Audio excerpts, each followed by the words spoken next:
Hey all, Alex here at your home of the Music Deep Dive, and today it is time for a review of the 1850 book by Nathaniel Hawthorne, The Scarlet Letter. Nathaniel Hawthorne, part of I guess you could probably call it the second wave of great American writers. You have kind of the initial writers in the early stages of the United States. I think Washington Irving being the most popular of those, James Fenimore Cooper as well. And then you have people like Hawthorne and Henry David Thoreau, Longfellow, Melville, kind of all these people who are part of this second pack of American authors that really dominate the literature of the 1840s, 1850s, and 1860s in that country. Hawthorne himself, and I think it's true of all these people to various degrees, but I definitely notice it in Hawthorne's writing here. He takes a lot of inspiration from his environment. His writings, I think, famously delve into the settings and themes that really could come from nowhere else but New England. And the Scarlet Letter fits those molds. It's really just kind of one example of not only that, but this push and pull where he seems to have tons of affection for the setting and the locales that he's describing, but he struggles with the culture. He was very famously had some complicated feelings regarding Puritans, and that really comes out in this book.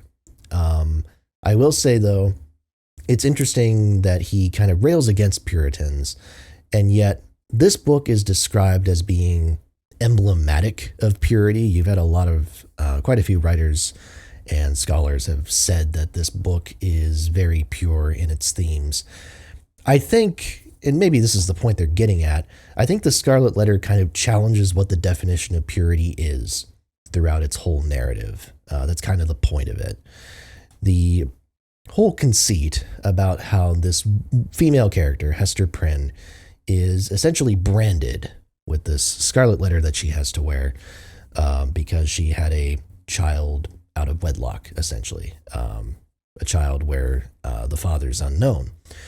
And, you kind of get to follow her throughout the early years of the child's life, her kind of reckoning with her status as a social outcast, and not accepting it mentally entirely, but also like being a good soldier about it, while also trying to raise a child who is very rambunctious, who, people are saying is the quote unquote spawn of the devil or whatever, when in reality she's just being like a lively and rambunctious kid.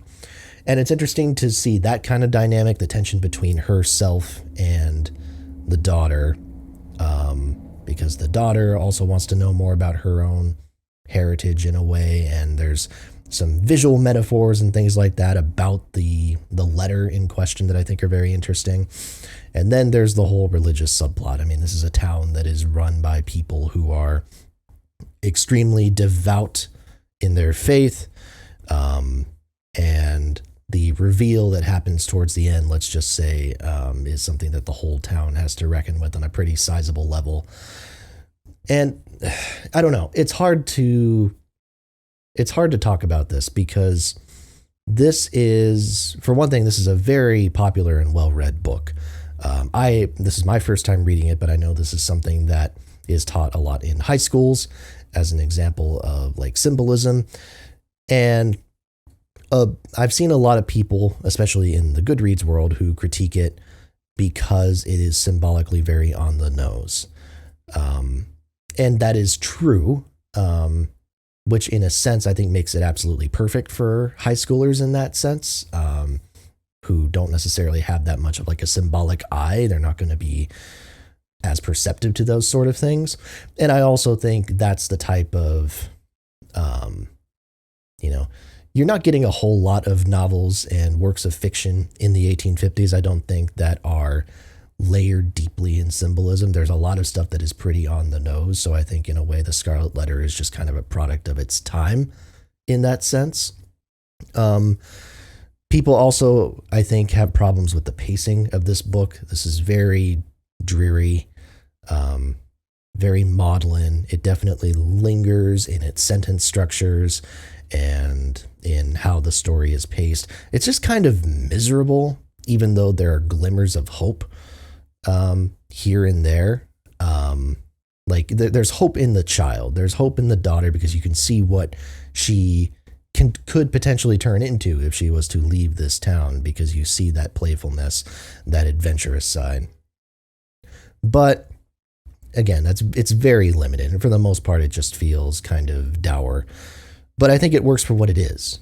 And I think the fact that the prose structure here is very kind of stilted and not even stilted. I think it's the exact opposite, frankly. It's very drawn out and formless sometimes. I'm fine with that because I think the atmosphere that Hawthorne creates here is impeccable. And I think the subjects that he's trying to reckon with are ones that in that time period, in that region of the country, of the world, were going to be kind of controversial.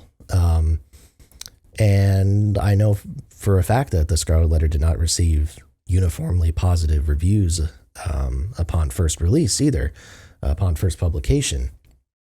So that's the qualification I think you have to give this book, because no, this is not one of the fictional works from this period that I enjoyed the most, but I think it works when you evaluate it in this context, which is the point of this exercise, really. And again, for what it's worth, I think the characters once you dig through the prose, I think the characters and the different kind of identities and how they relate to these concepts of sin and of persecution and things like that, I think the way they interact with these themes are very distinct.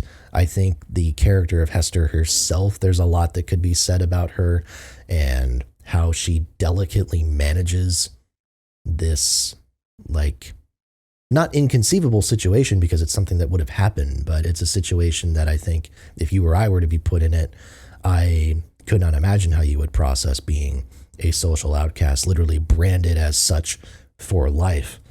I suppose then you could make the argument that that's an allegory for discrimination and prejudice of any kind. So there's significance in that side of things too. But overall, the Scarlet Letter, as far as classics go on your rating websites, I know this is one of the more kind of controversial ones. I would definitely say read it if you haven't.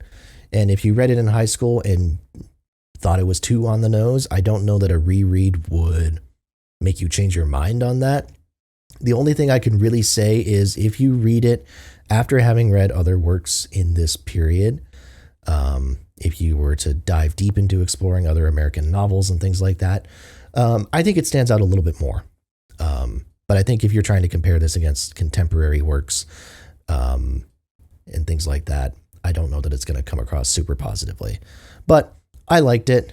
I don't know if I'm going to explore Nathaniel Hawthorne much more in depth beyond this for the time being, but I'm grateful to have read it. And I did get a lot out of it. So go check it out. With that, thank you so much for watching. Please make sure to like, comment, and subscribe. As always, more reviews are to come. Tell a friend as well. Thanks so much for watching, and I will see you next time right here at your home of the Music Deep Dive.